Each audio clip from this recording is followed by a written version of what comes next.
Welcome, everybody, to another episode of Views from the Bridge, your second favorite podcast about your Supporters Shield winning and favorite team, the Philadelphia Union.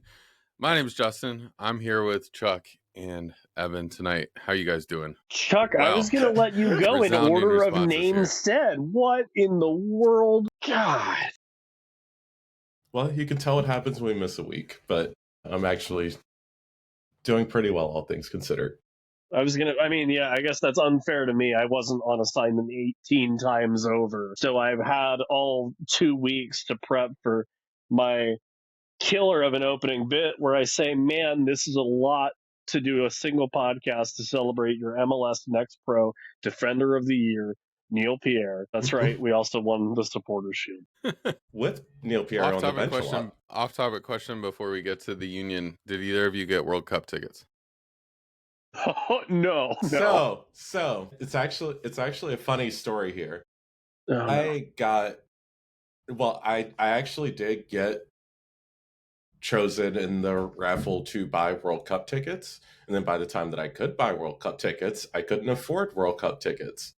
But someone in one of my fantasy leagues, I did buy tickets on their behalf because they did not get chosen. There you go.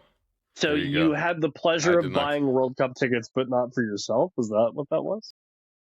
Yep, and there was not a sadder moment that I could think of recently than transferring those World Cup tickets to their rightful owner. Yeah, you're better than most people. Yeah, seriously. I did not get World Cup tickets either. It is what it is. But I'm like blissful. I mean, I know there's going to be a bunch of fan fests. Right. Hey, if you didn't get tickets, go support your local pub. Go anywhere in your neighborhood, grab a pint. If they're not putting a soccer game on, they have really no excuse at that point this summer. Exactly. Unless the world explodes and we're not here. We could watch game 84 of the baseball season, or we could watch World Cup. Or, yeah. The Union won a game 1-0. The game itself was exciting, I guess. The more exciting part was the result and the fact that the team that finished third in the overall standings last year fired their coach, got rid of a bunch of players, came back and won the Supporters Shield the very next year. Isn't it fun how in MLS you can just turn everything around in one season? It is fun. Yeah, on either side of that. Yeah, because you also had the Galaxy. Who were and it's fun when you do it 2 years in a row, right? Yeah. You go down the table 1 year, go back up the next year. Am I incorrect in saying this is the first time we've ever lifted a trophy after we've won it, given the Supporters Shield was physically in the hands of the players on the night that they won the trophy? I was going to say, there weren't many trophies that you can actually even say that the Union have won. So, okay, out of the other, is this the first time out of the 2 times it's happened? Yes, it was nice to have the official trophy there. Although I am still sad that the fake Supporters Shield did not make an appearance.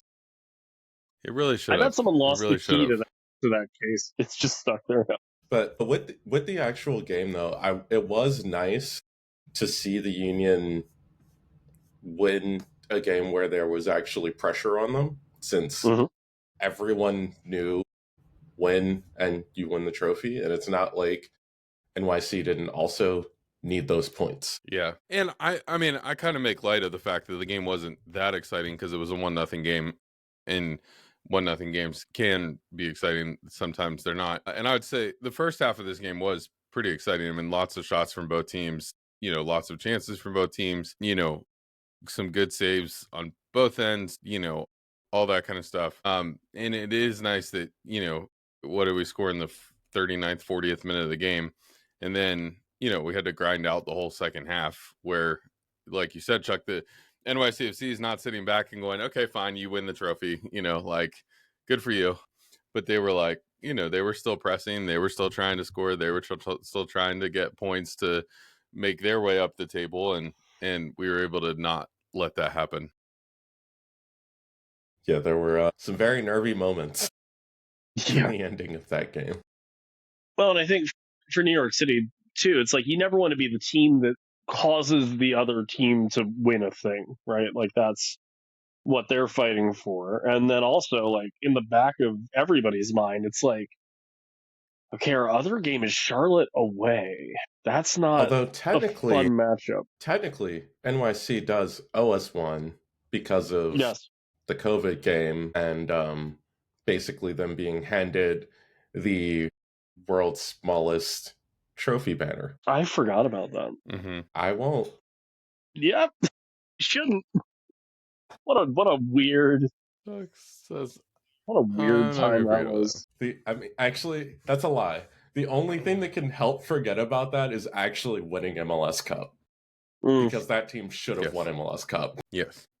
I don't know who Mikel Ure is playing for right now, but other than himself in a contract next year. Yeah, I was going to say that's your answer. It's fun to see. He's playing for the entire nation of Denmark. Is that what it is, Chuck? Is that what it is? No, I think you answered your question. He's playing for himself for a contract with somebody for something. It's working.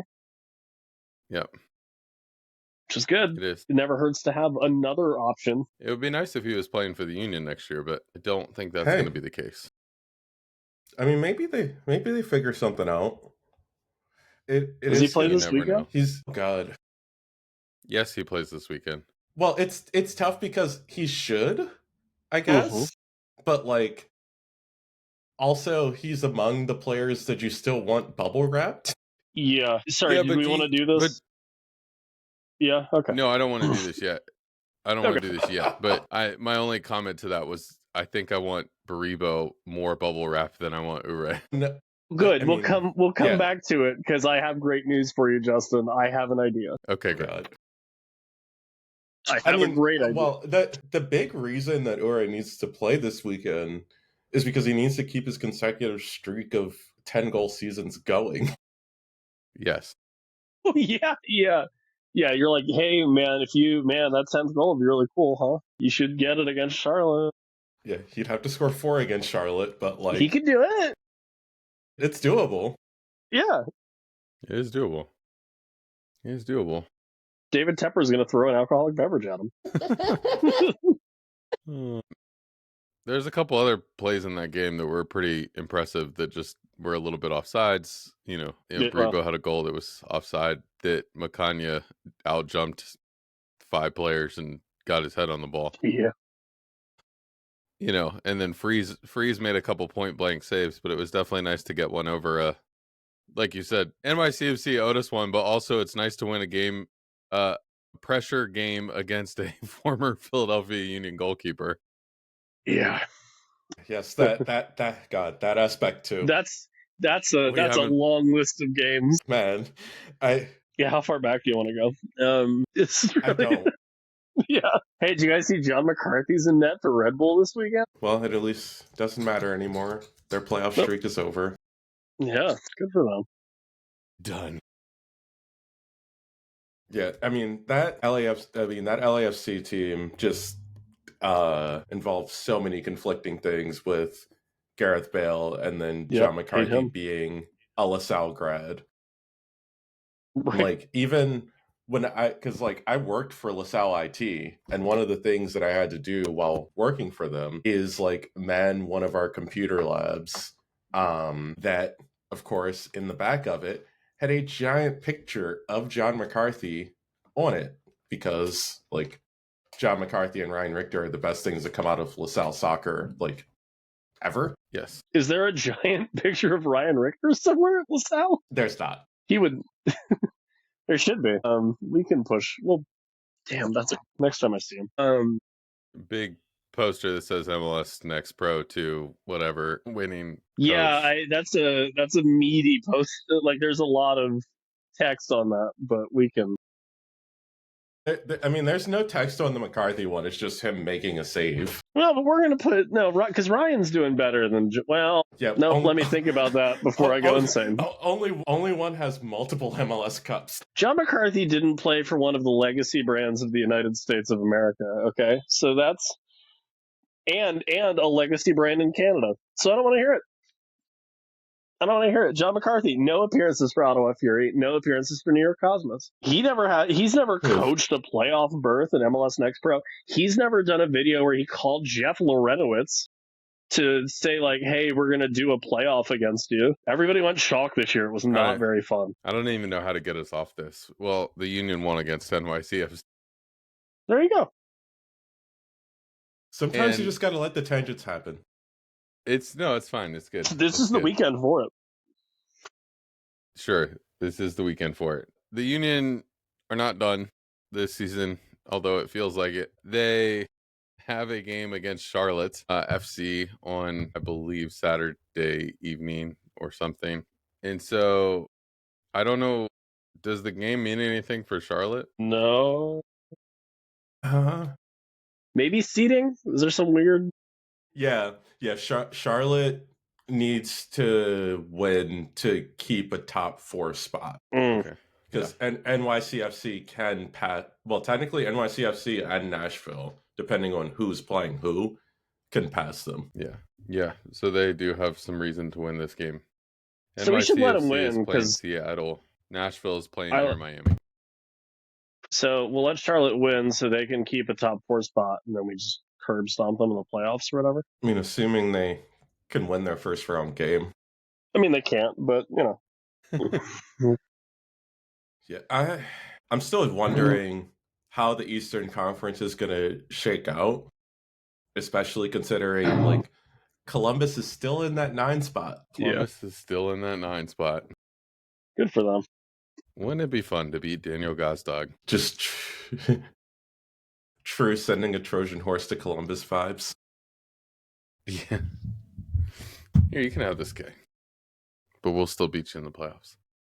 All right, Evan, let me hear your starting lineup for the Philadelphia Union against Charlotte FC on Saturday, October 18th. Okay, well, I've been done an unkindness because I told you before you started recording that I didn't have a full 11 mapped out, but I have one very good idea. Okay. Ladies and gentlemen, starting up top for your Philadelphia Union for the whole 90 minutes for the last time of his career, Chris Donovan. Just stick him up there. I literally like one dude up top and then just a bunch of children, like those viral videos where it's like 30 kids. And you can't play all the children because Union 2 plays Cincinnati 2 on Sunday. Sunday? Yeah, you can get some. No, that's, well, okay. Yeah, the Union aren't going to actually do, like, Next Pro a disservice in the playoffs by, like, playing an entire Union 2 lineup, even though that would be, like, the best case scenario of what they could do in this game. Yeah, because it's Cincy too, right? So there's like weird, like we want to beat them at every level. Yes. Yeah, Jeff Lorenowitz, Westchester's favorite son. It's not me. And then returning from loan, starting goalkeeper Oliver Settle, and Ian Glavinovich can play 90 minutes just for the sake of it. He's not even in the country. Yeah, which is the perfect time to bring him in. Yeah, whatever. His living room in Argentina. Yeah, there you go. Get some weird like FIFA controller type vibes. I did forget about Chris Donovan for good reason. And what's the better way to bubble wrap Baribo and everybody else that matters that can score goals that's like capable with the ball at their feet than play the guy that's not?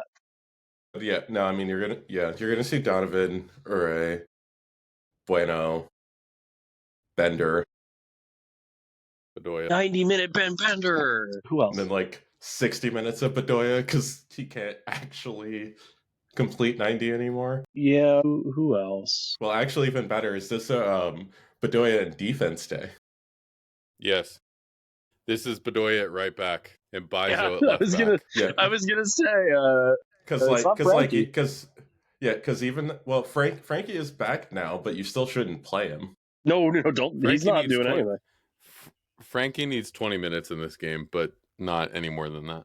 No, guys. Oops. No. So many flight delays in Philadelphia. Frankie's not back yet. Damn it. He's here. No, he needs the 20 minutes to get back in with this team before the playoffs. And then good old Nathan Harriel center back. I guess. Unfortunately, I mean you still have to play Macania. Where's Ariel and Colin when we need him? Can we get Oguchi Onyewu back for, like, can we Des Moines Menace our way through this game? Excuse me, we need a hardship loan. Why? Well, because we want a trophy and don't want to risk anyone. Yeah, like, you know what we really need in 2025? Chris Pontius. Philadelphia Union legend Chris Pontius needs to come back, play a game. Wow.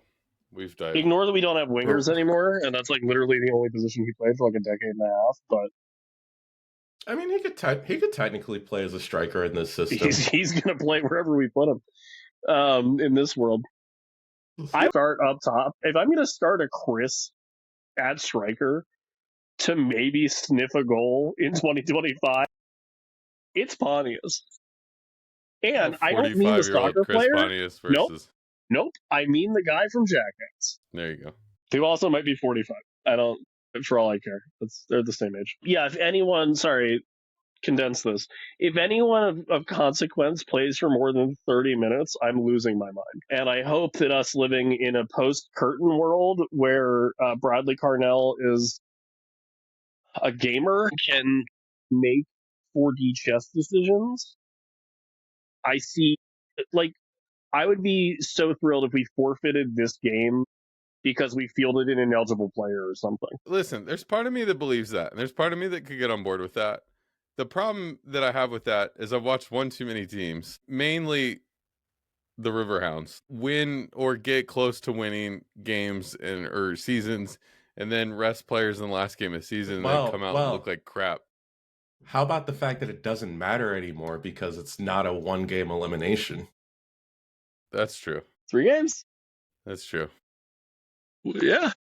And the first one's at home 2 days after the wild and card the third game. one. Oh, I didn't realize that was how quick that is. That's terrible. Yeah.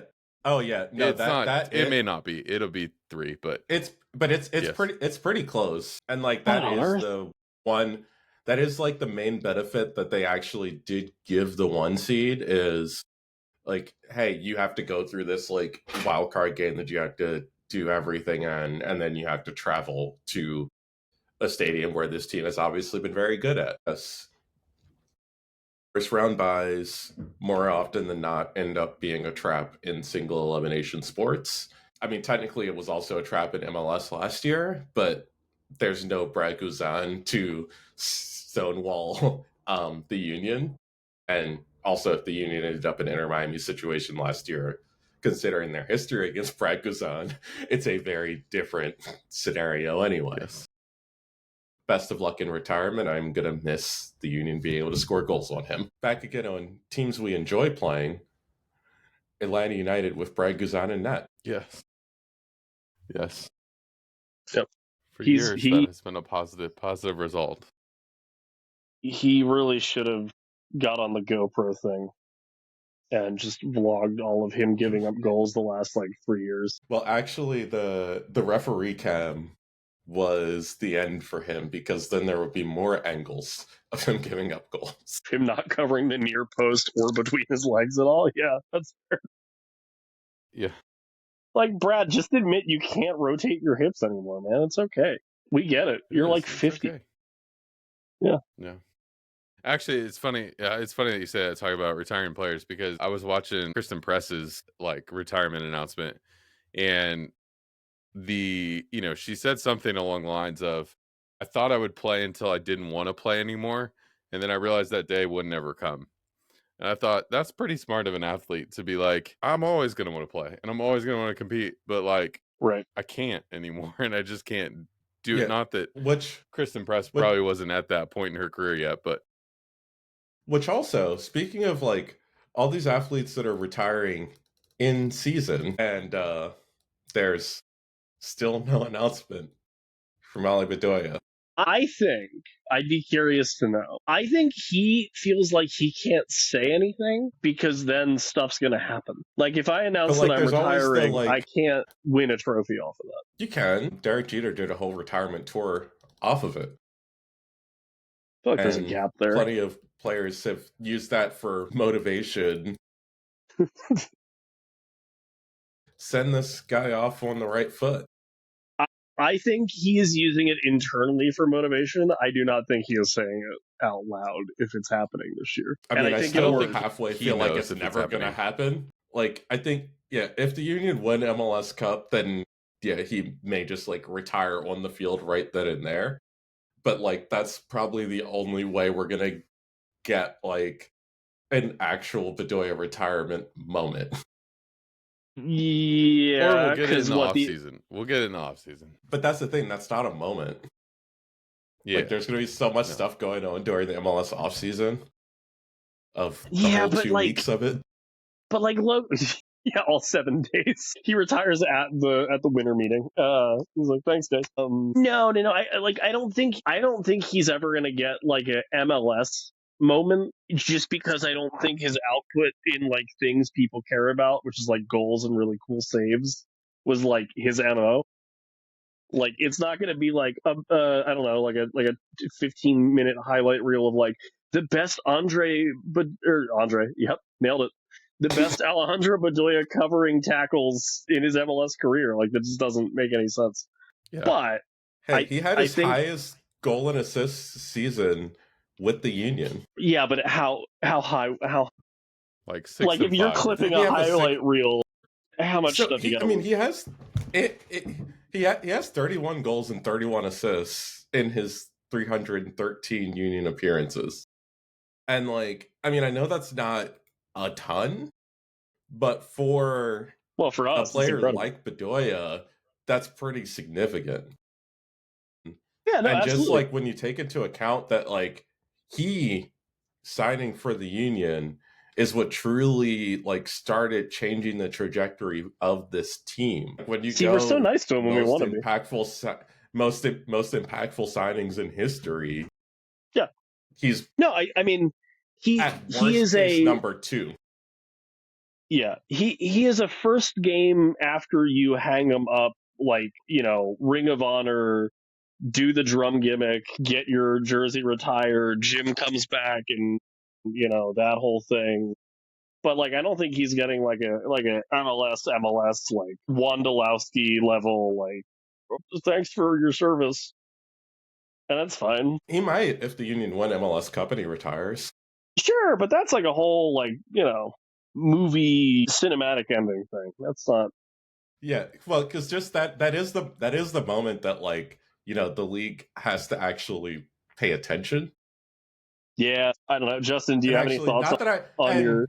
I do want to say it's not like the league hasn't been paying attention to the Union this season, because they have actually been paying attention to Ty Baribo for good reason. Like, even I know when we saw like Dax McCarty's like best 11 vote, which also I although I hope he hasn't actually submitted his votes yet, just due to the fact that I don't understand why, although there's a voting window, people actually submit theirs before the end of the season. Like, I will be doing mine on Sunday after decision day. But he has Macania at center back in his best 11. And that was very nice to see from someone who is an on-air personality from the league. Yeah, I do think anytime Union players get a little bit of notoriety from not Philadelphia sports writers, it is nice to see, because it's like, all right, no, they are pretty good. You don't win a supporter shield without having a pretty good team. So it is nice when we get the flowers we deserve at times. I don't have any thoughts on Bedoya. I was just letting you guys talk about that. Chuck told me earlier in the show that tangents needed to happen, so I just let one go. So there's another one.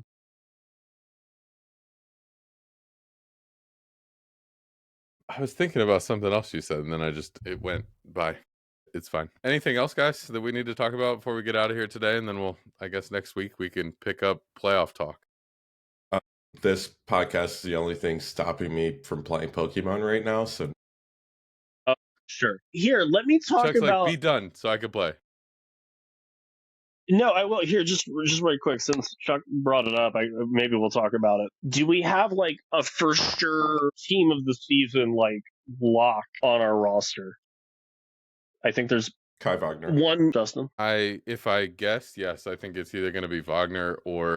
Yeah, the one concern with Glesnes is the fact that like you always run into those situations where like they start taking votes away from each other. Yep. Because Yeah. not many people are going to put Glazes and Macania, so they're going to feel like they have to pick like, oh, which one should we actually put there? Yeah, I mean, I think it's the other problem is, I was going to say, for years and years and years in this league, you know, whoever votes on that loves the Tim Ream, Walker Zimmermans of the world, and no matter what they're actually doing in MLS play, it's like, well, we got to put that guy in the best of luck because he played for the U.S. men's national team twice this year, and Glesnes sat home on international breaks, and so we got to put that guy in. So that's my other concern with center back. That's why I think Wagner is probably closer to a lock. Is there like a formation, or is it just you pick X amount of people? You can choose different formations as long as it's like a valid soccer formation. So like technically you can vote in a back three. Okay. Well, I actually, because I wasn't thinking so much back three. I'm thinking like if there's only 2 spots at striker, I don't think Ty Baribo's on this list, which is going to irk me a little bit because it's not his fault he got stuck in Israel, Turkey for, a month, and Sam Sturridge was just here scoring goals against C-rate MLS teams. Considering attackers, even I find it hard to put Ty Baribo in my ballot. Like there's just because there's so many guys that can do that sort of thing. And like, I mean, his season's been excellent, but even because what is he like down to like 5th now?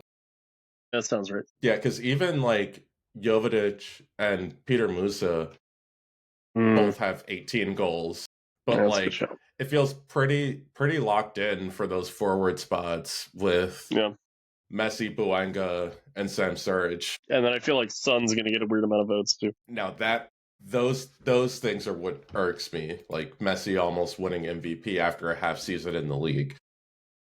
Right, that's where we're at. Yeah, Kai for sure, and then I don't know if like Macania, he's like a ball knowers starting 11, but I don't know if he's like a trendy national media pick. Oh yeah, no, I mean definitely, like as Justin said, Glesnes has a much better shot of being the other guy. I mean, he's already been like Glesnes has already been in the best 11 and different things, so I think like that's why I think he's potentially going to get there again, because he's a name that people know. Yeah. And what's going to make me laugh is when Andre Blake gets best 11 votes. Mm-hmm. Because again, people are going to look at his name and how many clean sheets the Union have had and how many goals they've conceded, not realizing that like half of that is Andrew Rick's work. Yeah. The thing about goalkeeper this year though too is like all the US national team keeper prospects are in the MLS right now.